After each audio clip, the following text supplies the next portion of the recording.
Hi everyone, welcome back. I hope you had some really interesting conversations. We're moving into the second part of the afternoon now, and I'd really love to welcome Dr. Duncan Shrewsbury to the stage. Hi Duncan. Hello. How are you doing? I'm very well, thank you. Thank you for having me. Good. You're very welcome. And just to say that we'll be shortly followed after Duncan by Dr. Joseph Hartland, and Duncan and Joe are going to do a bit of a double act, as it were, and then what we'll do at the end is we'll have a joint Q&A. So whilst Duncan and Joe are talking, please think about your questions and pop them in Slido ready for the Q&A at the end, so that we can get swiftly onto that and we don't take up any extra time. So I'm going to hand you over to Duncan, and we'll be here if you need us, Duncan. Thanks very much, Sari. So, yes, you already know my name's Duncan Shrewsbury. I'm a GP in Brighton and senior lecturer at Brighton and Sussex Medical School, where I lead clinical and community practice and I'll get up to all sorts of other bits of mischief as well. And I'm going to give a brief talk about being a safe and effective ally and talk a little bit about some of the background behind that around microaggressions and etc. I'm going to be doing my best Chris Whitty impression and saying next every now and then to move the slides on. So next, thank you very much. Brilliant. I always start most of my talks with a bit of a thank you and a nod to people who have supported the work that's gone into these sorts of things. And I really want to acknowledge the work of a dear colleague called Kay Mahana, who's a professor at the University of Worcester that has just started a medical school, who has done an enormous amount of work around this area with the Royal College of General Practitioners. Next, please. Next, thank you, brilliant. I again want to start by setting the tone. It's very important when we talk about these things that we appreciate that language matters, but we all make mistakes and we're here to learn. So we can accept that we're not experts and we won't have all of the answers. We may occasionally stumble, use something that we perhaps didn't intend to, or use something that has an impact that we didn't desire. But as long as we can be kind to each other and kind to ourselves, especially when giving and receiving feedback, we can hopefully use those opportunities to learn so that we can improve things going forward. And whilst I belong to the LGBT community, I consider myself, well, I'm a gay man, and consider myself queer. I do use the pronouns he, him, but I get called all sorts, and especially if I'm in drag.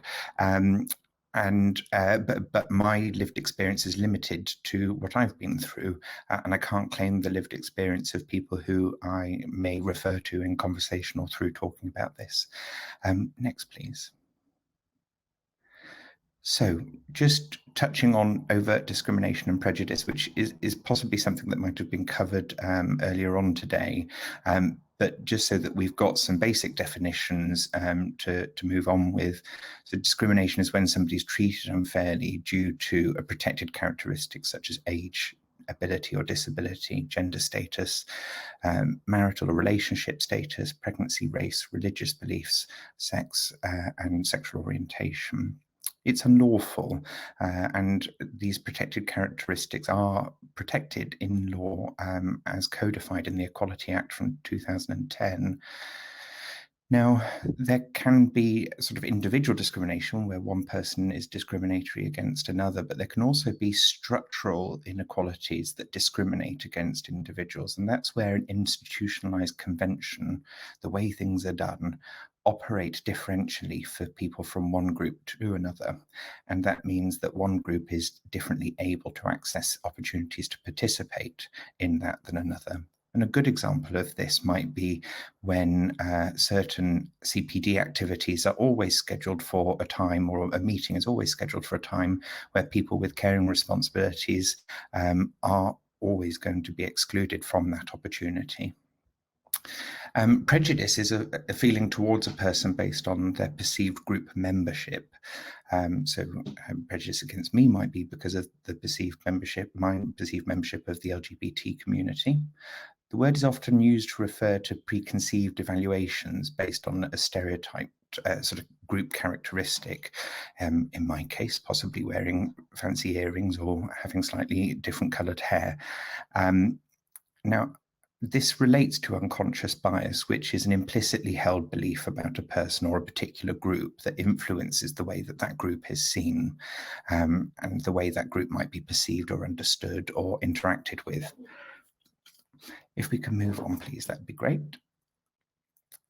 So I'm going to be touching on aspects of bystanding, although Jo is going to be going into more detail about particular skills.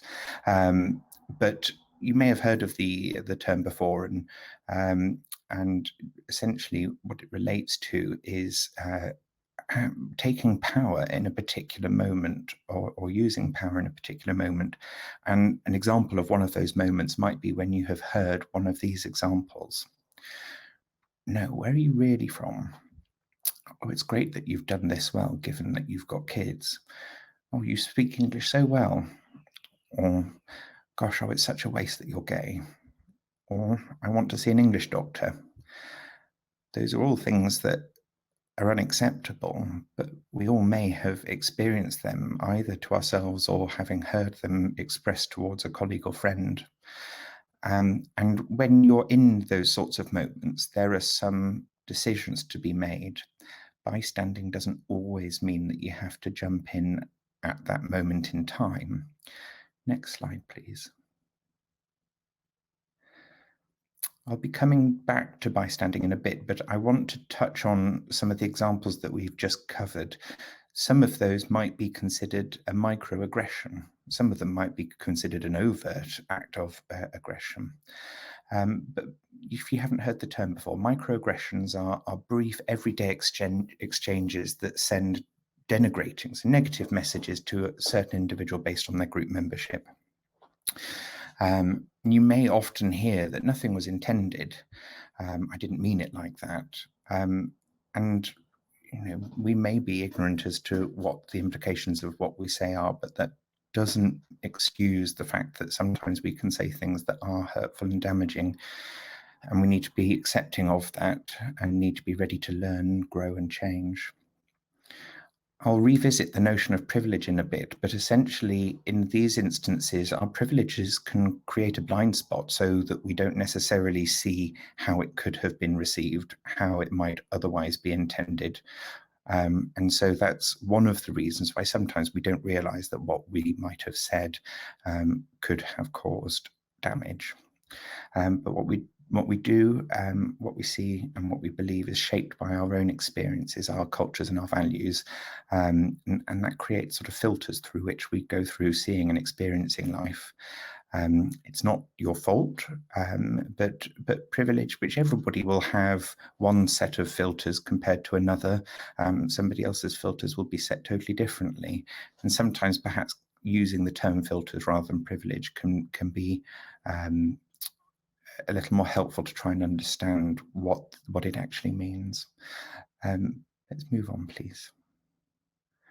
So just to return to microaggressions, they're usually verbal, but you can often see non-verbal behaviours that can be considered microaggressions as well. They're negative, usually hostile and derogatory. They're rooted in marginalized group membership, so it's usually something that is based on somebody's gender, race, ethnicity, sexuality, and they tend to occur in the most benign of everyday interactions. As I say, you can go through life saying things not knowing that it can have a particular impact because of the filters that we've got. And they can be unintentional in that sense, but sometimes they are very intentional. Misgendering people is something that can be a bit of a slip, but specifically choosing to refer to a set of pronouns that you feel fit that person better than the pronouns they've expressed they would prefer is a very intentional choice and very intentional behaviour, and probably one that might not even be considered micro in terms of the scale of aggression. And they often go unacknowledged because they are such small little parts of a conversation. And when you've noticed it, sometimes the conversation's already moved on. And so naturally it's not been brought up to attention. Next slide, please. Some of the things to consider about when we're talking about microaggressions and talking about people who belong to marginalised groups who may experience prejudice and discrimination. There was a theory developed in the early 90s, actually, but sort of more brought to the fore in the early 2000s, called minority stress theory. Now, minority stress theory proposes that there are distal and proximal prejudices and stressors that people in certain communities experience. And over time, the accumulation of those stresses can exclude them from participation in certain opportunities, certain, such as jobs, committee membership, and things like that. But interestingly, minority stress theory, through more recent work, has actually illustrated that this has a very, very damaging impact on individuals, not just from a psychological perspective, which of course you could probably understand, but also from a very physical perspective too, increasing cardiovascular risk and mortality, of course having an impact on mental health, but also having an impact on delayed wound healing as well. So there are very physical implications from these two on an individual or a community's health. Next slide, please.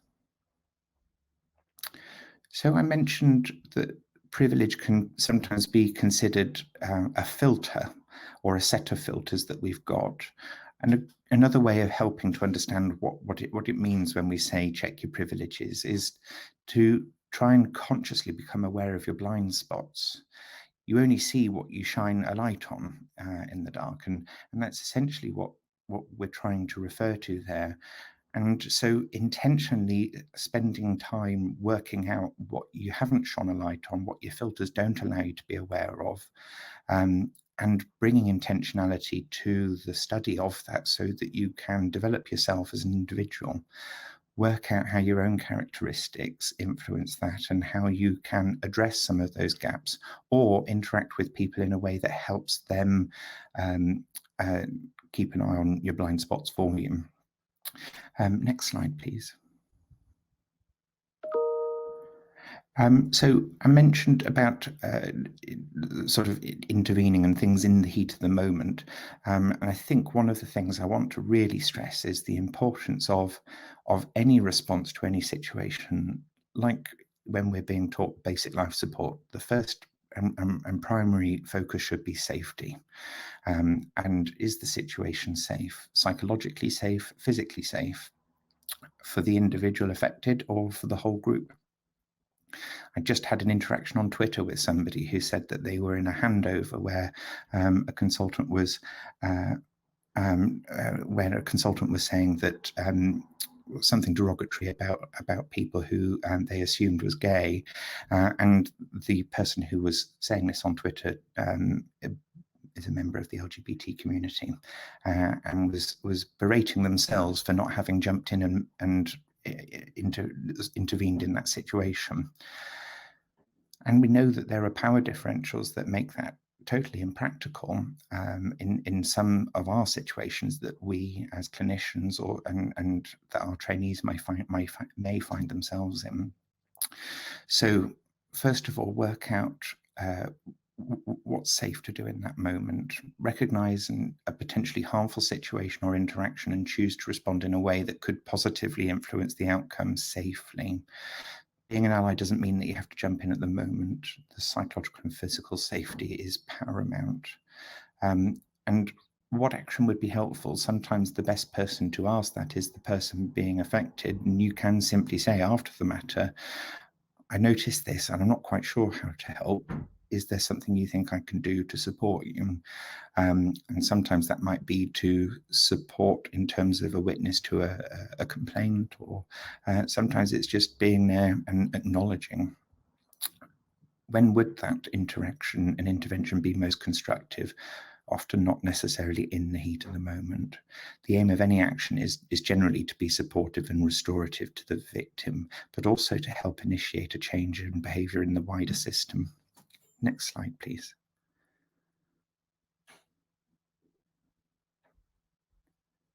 Brilliant. So I mentioned some power differentials earlier on, and I think it's really important to give space to this in the context of the talk that we're having today, or the talks, because there will be people who are in positions of relative power that may very well say and do things that are not appropriate, let alone unkind, and it may not always feel practical for somebody in the position where that person may influence their career progression, for example.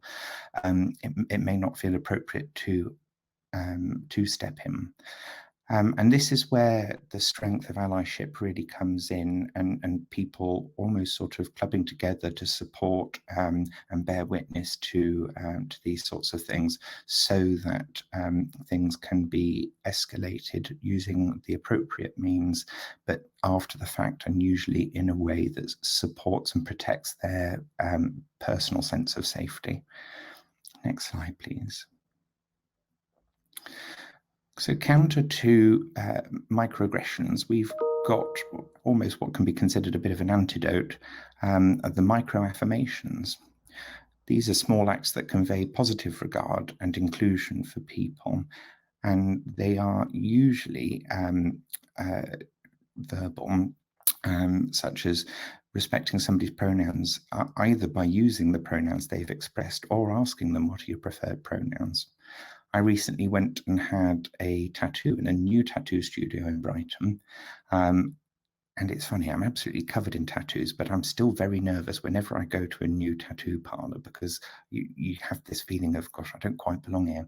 And their first question, one of their first questions to me was, what pronouns do you use? Now, that instantly conveyed a huge sense of safety to me, in terms of the people here get some stuff that is important to me, and that was really, really important, and that was very affirming in that moment and very reassuring. Also, how to get someone's name right. I've got a PhD student who is from Ireland, and her name is, I won't tell you her name, but I had no idea how to pronounce it, and I was terribly worried when I first met her how to pronounce it. And rather than stumble through or get it wrong or be dismissive of it, I thought it was important to invest a bit of time in the first encounter to say, my name's Duncan. I'm really keen to work out or learn how to get your name right. Can you tell me? And they did. And actually, the way you say it is really super easy. It just doesn't necessarily tally to my understanding of how the mechanics in the spelling would work. And another thing around microaffirmations are perhaps using small moments to improve the visibility or the platforming of somebody from a minority group. But it's important that we're cautious around these, because they can sometimes become a bit tokenistic. And a really good example of that is the ubiquitous use of rainbow lanyards and things like that, to show that we support pride in diversity, pride in our LGBT colleagues. Some work that one of my students did a few years ago illustrated that actually sometimes people from within the LGBT community then almost lose the visibility of their role models through that. Or sometimes there's a skepticism around, are people wearing these things because they're an ally, or are they wearing them because it's become culturally normal in that organization? And so there's a caution there with sort of the visibility of allyship, or the tokens of visibility. Now, just picking up on some literature from another field called positive psychology, the concept of thriving, which has been studied in positive psychology, would suggest that for every negative emotion, to restore sort of balance, you need 3 positive emotions. So microaffirmations are great, but this sort of snippet of information would probably tell us that microaggressions are far more potent. And I guess just to bear that in mind. Next slide, please. One of the most helpful things when intervening is just to be supportive, aim to be restorative to the individual. So, take them aside. Do they need a cup of tea and a bit of time to debrief from what's just happened? And then, of course, it's great to have a longer term goal to help initiate change in the system. And sometimes that can be chipped away at through sequential smaller steps by setting the tone and helping people realize that certain things have a certain impact and aren't acceptable. And ways of simply initiating support after witnessing something can simply just be a matter of, I saw what just happened, are you okay? Or I heard what was said, I'm so sorry. Or I'd like to help, what's the best way for me to do that? Next slide, please. So I've mentioned setting the tone a couple of times, and it's a really important step in what we do, and it's really important in terms of helping role model what is appropriate. So normalize the expectation to speak up, to step in, to call out, normalize appropriate behavior. So normalize the recognition and challenge of inappropriate behavior, and normalize what we would want to see instead, and perhaps even consider within that things like microaffirmations. And you can sort of recruit people to that effort through a snowballing effect, such as people in your more immediate vicinity. Are you hearing what I'm hearing too? I can't be the only one who thinks this isn't all right, and so on and so forth. Next slide, please. It can be really easy to say and to have a slide about jumping in at certain situations or offering help and support, but it can be really difficult to actually get those words out and to actually make that change. And I don't know if it's because we sometimes just get really clammed up, feeling really awkward about something, or if perhaps that speaks of that scenario, perhaps not having the right psychological safety for you as an ally at that moment in time. But what can help is to spend some time sort of like role playing, stand in front of a mirror and actually say what you would say in a certain situation. Often if you script it in your head and you say it a few times, those words come much easier in the heat of the moment or in a particularly tough situation. So I know it sounds a bit daft, but honestly, if you do spend a bit of time sort of scripting and saying, that can be enormously helpful to you later on. Put the show on the other foot. How would you want others to respond to you if you were on the receiving end of something unpleasant in a situation that you've witnessed? But also, don't feel that you have to. It's great if you do, but if you don't, acknowledge that and acknowledge maybe that wasn't safe for you or the right time for you, or maybe your gut was telling you that wasn't the right moment for other reasons, or for the person on the receiving end, the victim. But do give yourself some space and time to reflect and share that with others as well. And one of the helpful things to do from the perspective of an ally, because as an ally, you will have a certain set of filters, a certain privilege that will allow you, or afford you a different access to a sort of platform to raise things, to talk about things, and actually use that ability to support the other person. So when you are ready and able, take steps to be proactive and create the persona that you wish to emulate and role model in those situations, and draw on that to help other people follow suit as well by recruiting them to your cause, such as the snowballing effect mentioned earlier on. Now, I think that's possibly my last slide. One of the things that I really do want to highlight to you, if you are interested in further sort of study around this, the University of Coventry at this website address have an online learning module around safe and effective allyship. And it's really good. And a lot of work's gone into developing that across a number of different universities. So if you're interested and you would like to learn more, that's one. And I've spelt charter wrong, but the BMA have also published a charter for medical schools, but it's helpful to look at the examples and the language used in there to think about how the postgraduate field can be supported as well. So I think that's my slides done and my time up. So I'll stop waffling now, and I look forward to questions with Joe in a bit. Brilliant. Thank you, Joe. Perfect. Sorry, Duncan. Sorry, I was ahead of myself there. Perfect timing. Some really powerful examples that you've given in that presentation. I particularly resonated with the pronouns in the tattoo studio. I thought that was really powerful. So yes, we're going to welcome in Dr. Joseph Hartland to the stage. Thank you very much. Now, Joe, I'll let you introduce yourself and let you carry on with the presentation as you wish. Great, thank you very much, and thank you to Duncan for giving such a great segue into talking a little bit more in depth about bystander skills. We'll cover a few things first, and then we'll hit the bystander skills section of the presentation. So just introduce myself. My name is Joe. I use the pronouns they or he, and I'm the Deputy Education Director for Student Equality, Diversity and Inclusion at Bristol Medical School, as well as teaching medical students about the impact that bias can bring to clinical decision making and thinking about how we better represent marginalised voices in our curriculums.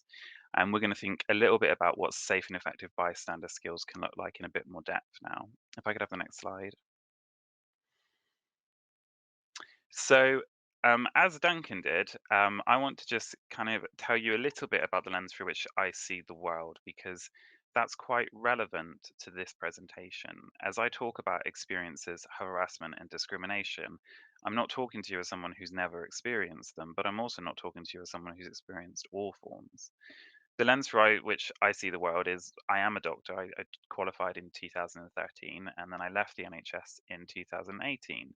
And part of that was to do with physical and mental health, and part of it was to do with struggling to figure out how I fitted into that system. I'm genderqueer or non binary. You'll notice that I use they in my introductions with my pronouns, and that's part of the reason that pronouns are so important in order to make people feel like they can be honest and true. I'm gay and pansexual, and I also have some mobility problems. Now, all of these filter how I see the world. They talk to my privilege and to my lack of privilege. I'm also white, and that's important because I'm going to give you some examples of racism and how racial bias can also play into these. But in doing that, I'm not trying to speak about or for racism in a way that says that I have any experience of it. I cannot experience racism in the current power dynamics that we have here in the UK. What is important, though, is that I'm trying to create a space for these conversations. And I think, as Duncan spoke about, when we think about how do we become effective allies, that idea of creating space but not taking it up is quite important. Next slide, please. So we're going to think about what are bystander skills.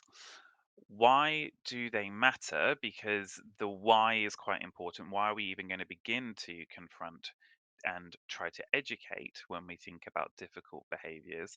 And then we're going to think a little bit about how can we safely use them, and that safe is going to be quite important, and we'll feed on from some of the things that Duncan has spoken about. Next slide.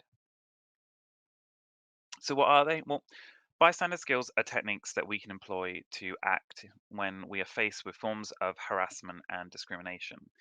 They're really useful in systems of hierarchy in order to challenge and, quite importantly, to educate. Now, I'm going to talk quite a lot about the idea of challenging, and that's fine, that's okay.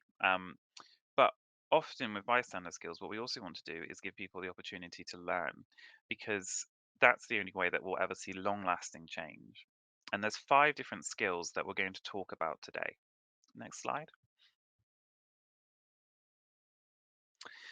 So now let's think about first why we're talking about bystander skills. Why do we think that we need to even be addressing these issues in the first place? How do the things that we're trying to tackle impact on people? Next slide. So I'm an educationalist at heart, which means that I have to try and fit a pyramid into everything that I do. And here I'm going to present to you a rather dramatically named pyramid of hate. And it might seem quite extreme when we're talking about forms of harassment and discrimination to present you with a slide that has genocide written on it. But just stick with me here. All forms of violence against people start with the othering of them. That violence to become permissible means that we have to make it so that that person is considered something which it doesn't quite fit in. And acts of bias, acts of prejudice, and acts of discrimination are part of how this occurs. And so the argument that the pyramid of hate makes is that acts of bias, acts of prejudice, and acts of discrimination are on par with these acts of violence. And this is important for bystander skills because bystander skills were often developed around the idea of trying to challenge sexual harassment, often on nights out. And one of the things that we talk quite a lot about in different types of sexual harassment work and in rape culture work is the idea of locker room or banter conversations. And we've seen that recently in the conversations around racism in cricket, although it's hardly limited simply to cricket. So, what the pyramid of hate is mentioning or talking about is the idea that in order to avoid these further acts of discrimination, these acts of violence, we have to cut off acts of bias and acts of prejudice. And that means we have to challenge when people voice difficult things or when maybe they make problematic jokes, because it might just be a joke to you, it might just be a joke to the person in that room, but there might be someone else in that room who is having thoughts where they think, do you know what? No one challenged that joke.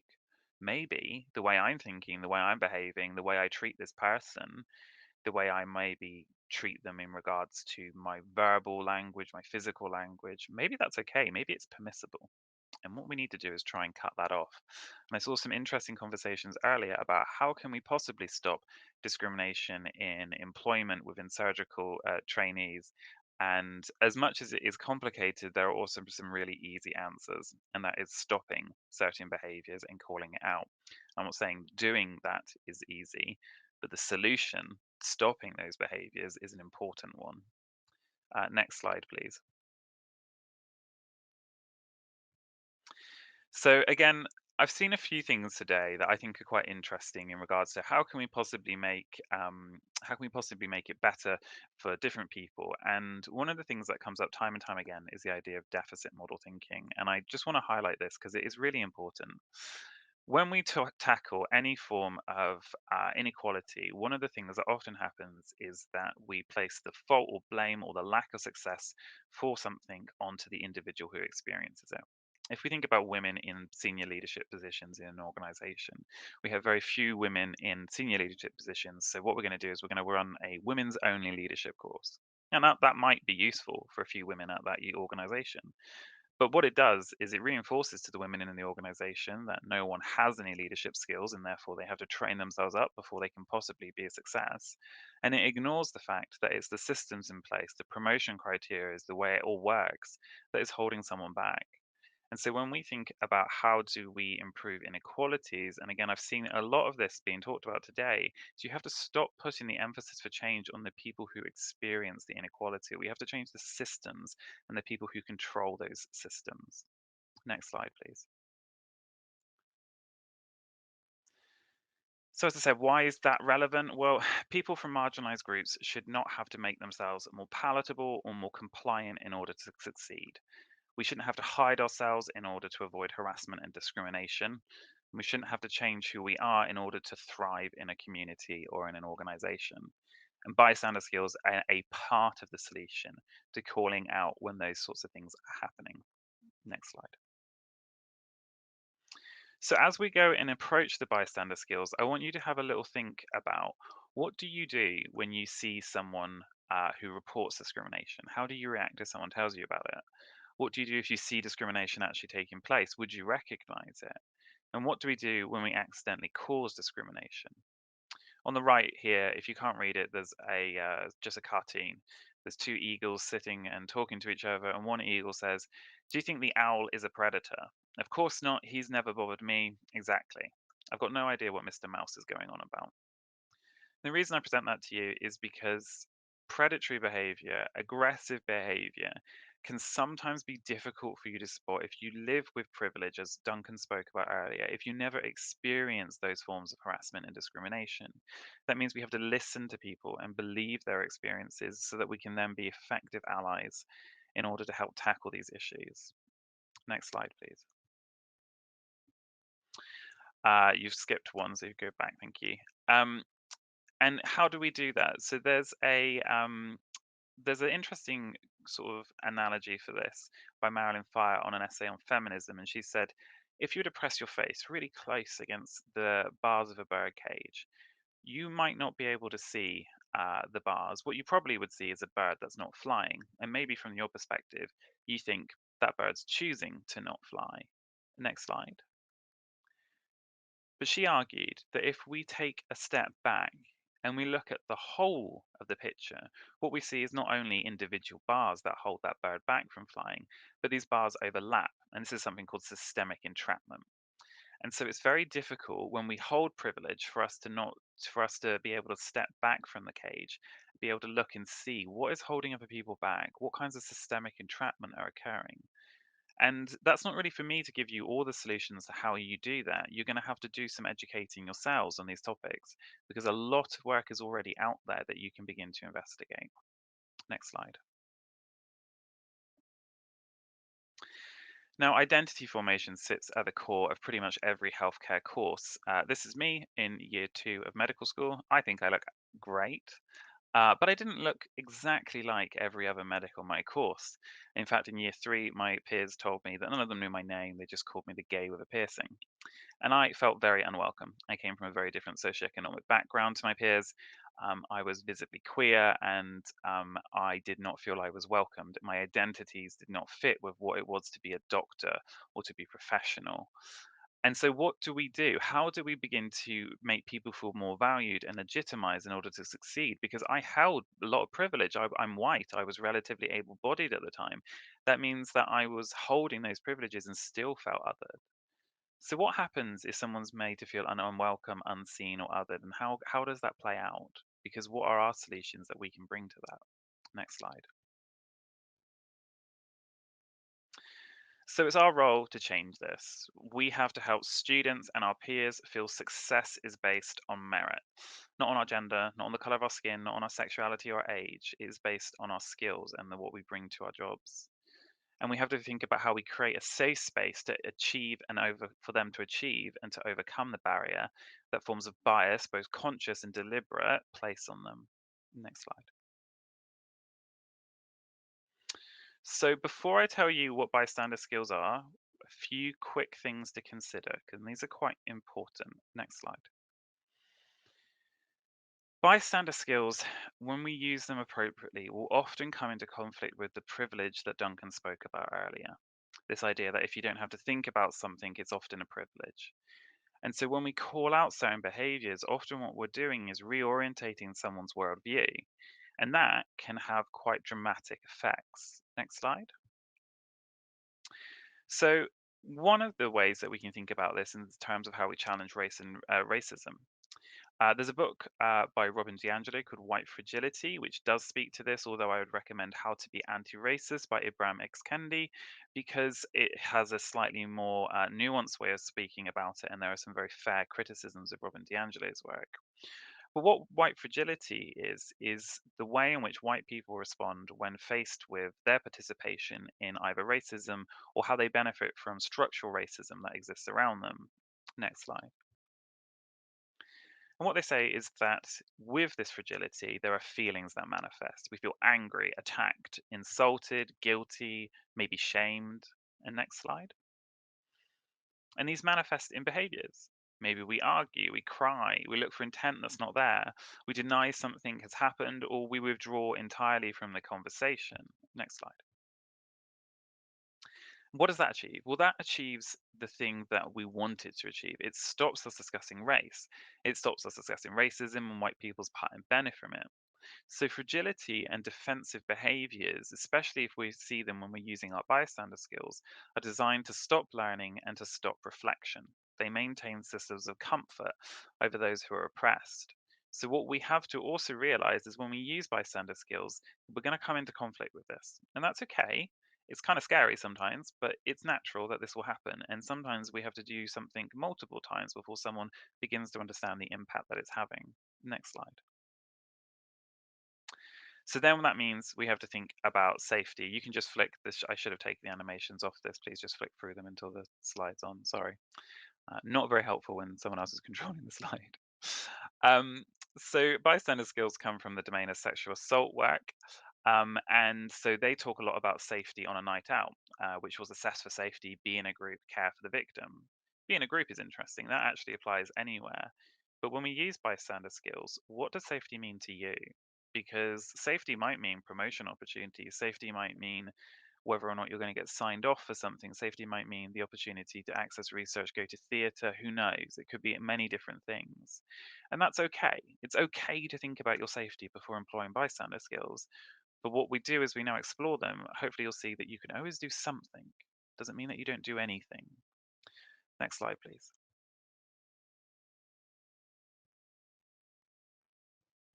Okay, so bystander skills. Let's give you a rundown of skills that you can maybe use. And I'm very happy for these slides to be shared afterwards so that you can get access to them. So don't feel you have to write them all down now if that's what you want to do. Next slide.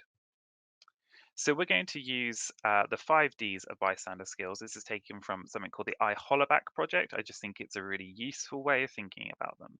These are distract, delegate, document, direct, and delay. And you can use one or more of these skills at any time. So don't feel like just because you've used one, that's it. You can use many of them. And in fact, document, especially in the NHS, is probably something we should be doing all of the time anyway. Next slides, please. So distract. Distract is quite an indirect approach. We can use it to hopefully distract either the victim, but mostly the aggressor, with the idea of diffusing a situation to give the victim time to disengage. And there's different ways that you can do this. Next slide. You might make a pointed joke indicating that you don't think something's true, maybe trying to subtly say, I think that was quite problematic what you did there.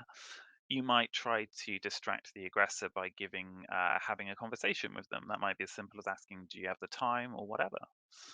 Especially on nights out, this commonly is used, trying to pretend you know someone who looks very uncomfortable. But that doesn't have to be a night out. We can use that in the hospital.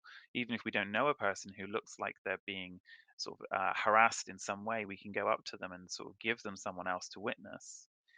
And we can also create a reason for them to leave. And I think this is interesting because this works really well in the NHS. If you have a patient who maybe is uh, saying things that are really difficult, but you don't want to break down your relationship with that patient because you still need to finish your consultation, perhaps you can give the person in the room who maybe is experiencing aggression the opportunity to leave. Do you mind stepping out just for a few minutes? Could you go get the notes? Would you mind going and seeing the next patient in room 3? I don't know, whatever. Just give them the opportunity to step out and choose whether they can come back, because maybe they will, or maybe they'll think, "Do you know what, I'm not going to go back in there." And that's one thing we can use, because that will then mean that you can perhaps talk about what's happened with the patient at the end of your consultation rather than in the middle, which might stop you from getting important information.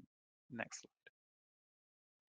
So delegate. This one's quite important, especially in systems of hierarchy, of which the NHS is unfortunately very much one. You need to find an ally or a person in a position of authority, and this might include reporting via official channels. It can happen before, during, or after an event. Next slide. So, what do I mean by that? Well, in an event, we might recruit an ally with eye contact, non-verbal communication, trying to get that snowball effect that Duncan was talking about earlier going. But we can also prepare someone to back us up. So, when I go into the room, if that person says this, I know they tend to say it. would you mind stepping in for me? Because that would really help me. Or maybe we can report via our manager or protocols or even the police if that's required. But Delegate is very helpful in systems of power. Next slide. Now, this is quite important, and why it's on its own slide is that you need to know what your organization's policies are in regards to reporting these forms of behavior and what you can do in order to make sure someone feels supported to navigate them. Because part of this, remember, we're witnessing events. We might want to promote and help people to navigate these difficult situations. And when I've had some of my best allyship from friends has been promoting and helping me to navigate a system of reporting something that's occurred to me. And it's just felt like I'd have someone with me by my side. So know what your organization's policies are and critique them as well. Don't be afraid to say, do you know what? This isn't fit for purpose. This doesn't work, because that is good advocacy. Next slide. Okay, so document. I know as working in the NHS, you're probably really familiar with this, but record what happened. Now, that could be video or and audio, but it's most likely to be written. But importantly, consider what the victim wants you to do with this. You need to make sure that you're clear and accurate, and that you do this as soon as possible to avoid recall bias. Try to record when, where, and what happened. But the thing that people often forget to do is record if there were any other witnesses. And that's a really important point, because if you want to have anything beyond kind of they said, you need to make sure that you have these kind of these witnesses involved as well. So next slide, please. So direct. This is the skill most people think about if they think about challenging behavior. This is saying maybe in the moment, that's not appropriate. Please stop doing that. The way you're talking isn't okay.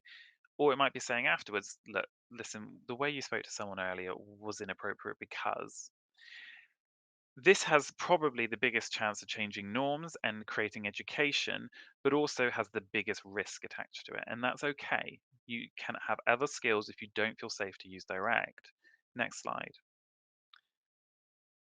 But we can also aim these at the victim potentially as well. But again, high risk, even if we're changing norms. Saying to the victim, are you okay? Do you want to leave? Maybe physically placing yourself between the victim and the perpetrator. Power dynamics and safety, though. Think about them before you use this, because we have these other skills still. If you don't feel able to use it, it's okay. Next slide, please. And the final one that I want to bring you to attention to is delay. This is after the event, checking in or debriefing with someone. Whether you act in the moment or afterwards, it's helpful. In fact, some forms of aggression are fast and subtle, and you might only realize days later. Still, go and say something to someone. Next slide. So maybe ask how they are, directly reference what happened. I felt really uncomfortable with the way that person spoke to you. How do you feel? Allow the person time to express their feelings and don't invalidate their feelings. Don't try to justify the actions of the other person. We know that we are bad at doing that. There's scientific evidence that we suck at seeing what other people's behaviors are for. And also, you might look complicit and you might look like you are validating the perpetrator and not the victim. Next slide. So acknowledge the experience, think about what can you do to support them, and signpost them to systems. We can use delay all the time. This is the one thing we can always do. Next slide. Now, if the patient's confused, this comes up a lot. Bystander skills can be used to educate, but if a person's confused, can we do that? It doesn't mean that we do nothing. One of the things I want us to think about saying, are you okay? Because it can't be easy dealing with that patient with what they're saying, even if they are confused. Would you like me to come in with you to distract them? Should I see that patient instead? Very often this isn't done in the NHS, and we could easily do it. Next slide, please. I'll skip these slides if that's okay. So if you could move on to these. Basically, what I want us to focus now on is what can we do to help. So you have a lot more power than you think you do. There's always something we can do, and there's always something that we should do in any given situation. Next slide. Listen to your students, your patients, your peers. Try not to invalidate what they're saying. Avoid that deficit thinking and be open to these conversations taking place. Next slide. Be self-critical, be reflective, educate yourself on what allyship might mean, and be aware of problematic behaviors and systems around you, and think about how can I safely intervene and signpost to systems of support. Next slide. So the final thing I just want to end with saying is that I get how difficult and stressed everyone is at the moment in the NHS. I don't mean to trivialize at all by saying that you need to go and educate yourself. But what is important to recognize is that doesn't always have to be an academic paper that takes a long time to read. We can improve the way that we know about different communities and their experiences by the media and art that we consume. Now, algorithms that maybe Netflix and Prime, the way that they present things to you are things that you've already chosen, right? They're very similar to you. They feel safe. So maybe think about what isn't in your comfort zone. Stories about queer people, stories about racism, stories about people with disabilities. Can you consume art and media that helps you to understand the lived experience of other people in a way that maybe doesn't feel quite as much like work, to break out of those algorithms? So that's it. That's me over with. Thank you very much. Thank you, Joe. I think some really, both presentations, some really, really helpful practical examples and practical tools, because we do get a lot of people asking us, I really want to support, but I'm not quite sure how or what I need to do. So that was really, really helpful. Thank you so much. So we've got a few questions. I'm just going to literally read them out as they came. So someone has put, how do we go about creating safe spaces or letting juniors, I presume that's junior doctors, know they can talk to us about these things? Duncan, do you want to?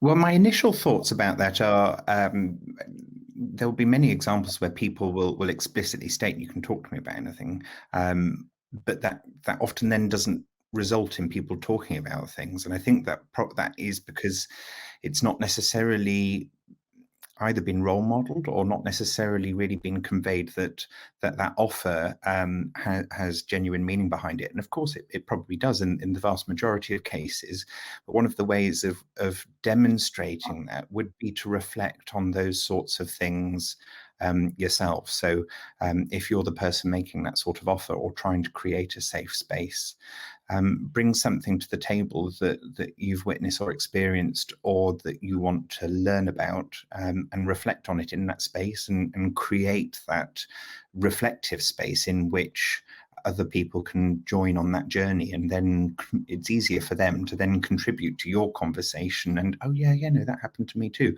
and then that will follow on and so I know I keep on using the term snowball, but it will generally. Yeah, I would agree. I think what's really important is that although we've spoken about how powerful words are, actions are really powerful as well.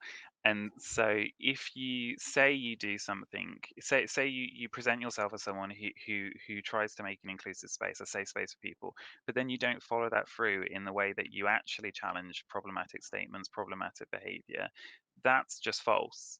You have to manifest this. It's not something you pick and choose that today I'm going to be a good ally, tomorrow I'm not. You have to do it all the time. And that's tiring and difficult, but there are different ways that you can do it that sometimes aren't always feeling like direct conflict. And I think for me, having conversations as well that are diverse and interesting can be quite good. Last night I watched this show about this. That's really interesting. Try to create a culture where different things are talked about in your organization, so that people know that there's this safety, that certain things are okay to be brought up. Because often people, especially queer people, from my own experiences, will be sourcing out and trying to understand, is it okay for me to mention my gender? Is it okay for me to mention my partner? So find ways to make that okay. Thank you. Just one of the questions that we didn't have time for earlier on in Roger's session was from James. How do we support with microaggressions to avoid patronising or infantilizing?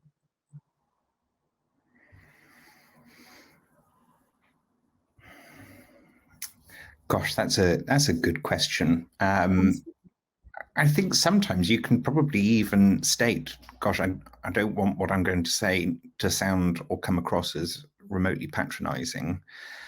This is what I've heard. This is what I think. what do other people think about it? And so sometimes actually signposting that, I want to be corrective in my actions here, but I don't want that to come across as suggesting that I see you in any lesser light. It's just that this is something that we need to talk about.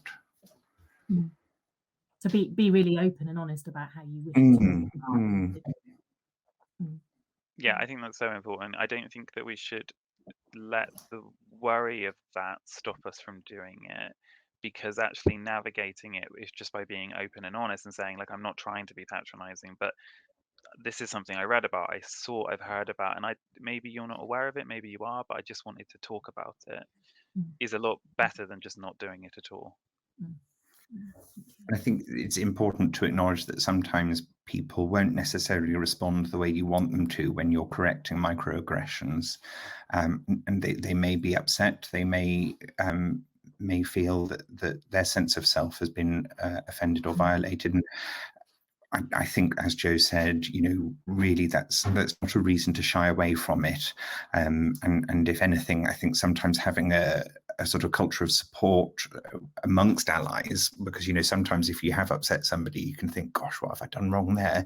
Having somebody else to reflect on that with and talk to about it, so that you both know that no, you went into that with the right intention, and actually they probably need a bit of time to go away and reflect on that, and their initial response was to be upset. But actually, after that's percolated through a little bit later, they might realise that actually the feedback was fair. Thank you. So Jan Westbury has said, what's the best reporting system? She says, I believe we do this through our incident report form completion, but it's not very quick and simple. I mean, Carrie, what is the incident? What is it in your organization? How would you reply to that? Having just joined the organisation, I should probably know, shouldn't I? But I'm guessing the normal NHS incident reporting system is through an online system with a set of sort of procedural algorithms, and probably doesn't allow for kind of a more human approach in terms of this kind of agenda. Yeah. So, and where it goes to as well, as where the escalation routes are, probably aren't very helpful, because then it returns a kind of processed response. It's very formulaic, I would imagine. So that's my experience of incident reporting systems across the NHS. I wonder if part of that answer is another question, which is what do you want that process or that reporting to achieve? If it is so that statistics can be accumulated on something fine, something formulaic like that might be appropriate. But if it's so that somebody can have a human conversation that is sensitive and nurturing, then actually good old-fashioned cup of tea and a chat, and if appropriate, involving that person's seniors when necessary, and I think that would probably come a couple of steps down the line if perhaps they hadn't appeared to understand or have insight into the situation discussed. But yeah, I think it depends on what you want to achieve by. Yeah, absolutely. So we've got a few more now, so I'll just we'll just take one more. So have either of you felt at some point tokenized, being different to the societal norms of your profession? If so, how did you deal with it? Joe, we already heard a little bit from you on that, didn't we, in your presentation? Yeah, I mean, tokenism is really interesting. I've certainly felt very tokenized as in regards to being invited to give talks at certain events, where an organization is clearly just attempting to sort of create a veneer of inclusivity. I think for me, what's really important around inclusion work is that I shouldn't have to make myself as close to a cisgendered heteronormative form of behavior in order to be invited into the space, which is what a lot of inclusion work does. If you want to avoid tokenism, invite me in as who I am and value me for who I am. as well as also, and I think this is really important. I saw a tweet a little while ago about this in chemistry, but it was like, if you want to make Black chemists feel valued, invite us to talk about our research, not just what it's like being Black in chemistry. So don't only come to us when you want us to talk about our marginalization. Value us as researchers, as clinicians, as well. Okay, and one more from Steve, who's our Chief People Officer. Where have you been, or what organisations have you been to where they've done allyship really well?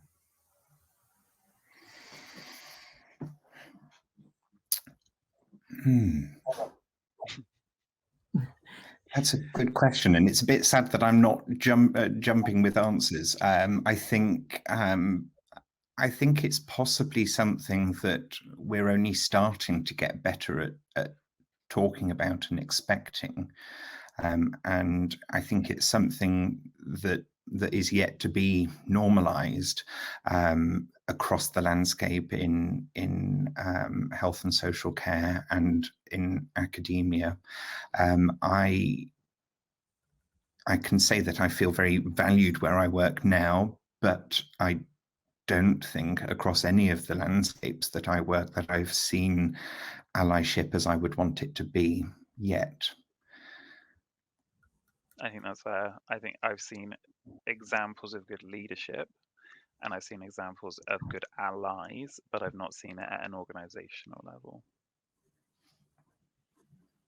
And it might be that there are really good examples in other sectors. It could possibly be the reason that we're not jumping with examples is because in our sector we're a little behind in that journey. Yeah.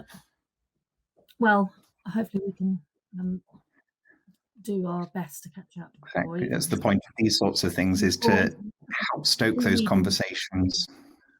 Very dire last comment, wasn't it? Sorry. Terribly sorry. Happy thoughts for Friday afternoon. Just looking at the chat here in the hop-in.